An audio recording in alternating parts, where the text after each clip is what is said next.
Just let me sit.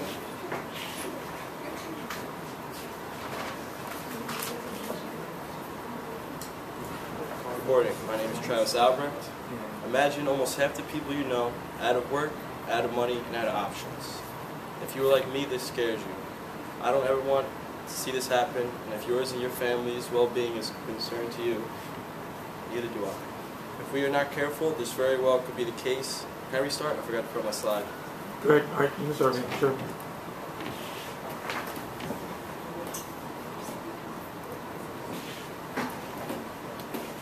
F5. F5. Good morning. My name is Travis Albrecht. Imagine almost half the people you know out of work, out of money, and out of options. If you were like me, this scares you. I don't ever want to see this happen, and if yours and your family's well-being is a concern to you, neither do I. If we are not careful, this very well could be the case, but there are things we could do now to stop this dilemma from progressing. I know this is a touchy subject, and there are many fingers to point to blame, but I would hope you're about to hear has the same effect on you as it did me. Our economy is initially built on employment, and this is why times of downward progression and recession experience high unemployment. During times of recession, employment needs to be looked at to initiate policies that will boost job production. The Obama job plan, along with a couple different tweaks to the system, will ensure a positive recovery from this recession. Now we would first examine unemployment as the first problem.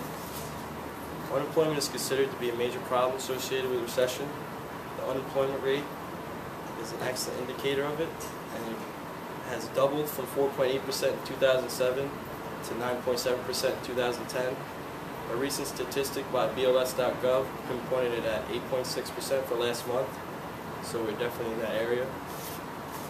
To correlate the relationship between unemployment and recession, two graphs provided by Lawrence Katz of Harvard University illustrate this connection. As you can see on the first one, unemployment starts at the time of recession and peaks towards the end of it, and unemployment is higher during that time as well. On the second graph, the employment projections for the near future show it increasing, indicating we should be experiencing some stability and recovery pretty soon. Experts associate unemployment with the overall success of the economy as a whole.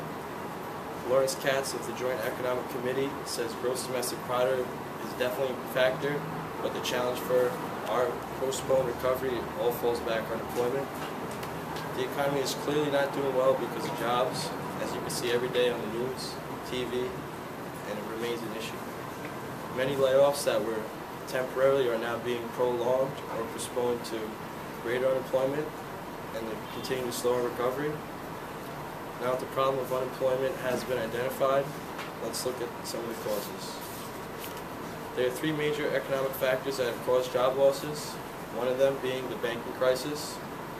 Senior economist Edward Notek found that the banking crisis that occurred in recession are clearly associated with large and persistent rate increases in unemployment. Stephen Terry of the Federal Reserve Bank of Kansas City pinpoints the services in credit flow, equity, and decline in housing market, all contributing to this crisis and adding to the unemployed.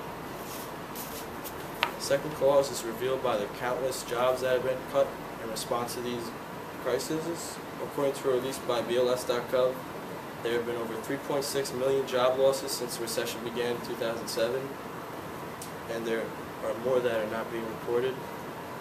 In the last month, there were over 1,300 layoff events, which let go over 110,000 workers, and there obviously has to be something done now to boost job production.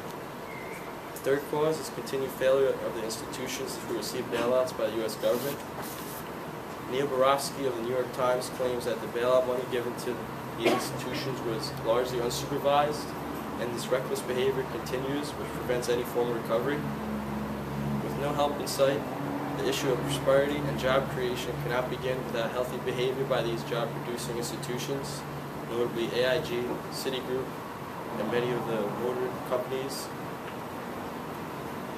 It is evident that the problem we are facing is continued downturn and increased job losses, and the cause of this situation is directly correlated to those who are in charge of our jobs and of our money. Let's now look at how we recover from this standpoint. An increase in employment will directly result in a restoration in the economy. Primarily, job production stimulates growth. Senior economist Edward Notek believes that recovery from recession cannot begin until there is a restoration of these jobs. Murat Tashi, another research economist, insists that there needs to be hiring programs started now to flow jobs into the market, and then more will follow.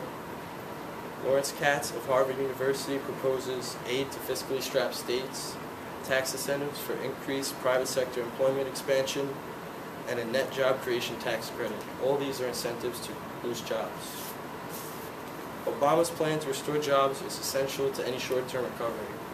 Mark Landler of the New York Times recently published an article explaining the Senate approving two pieces of Obama's plan to stimulate job growth, one of them being a tax break to hire veterans, another incentive to hire people.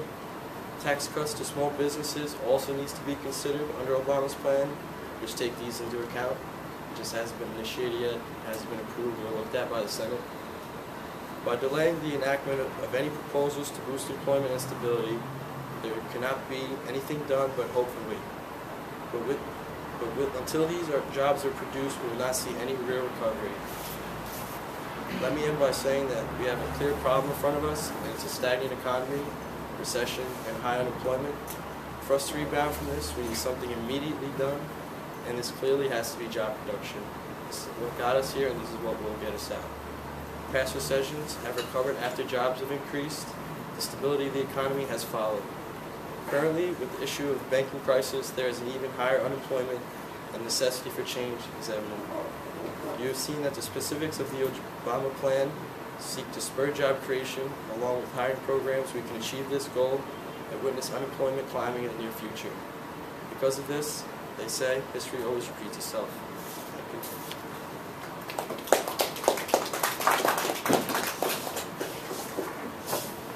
Thank you. Thank you.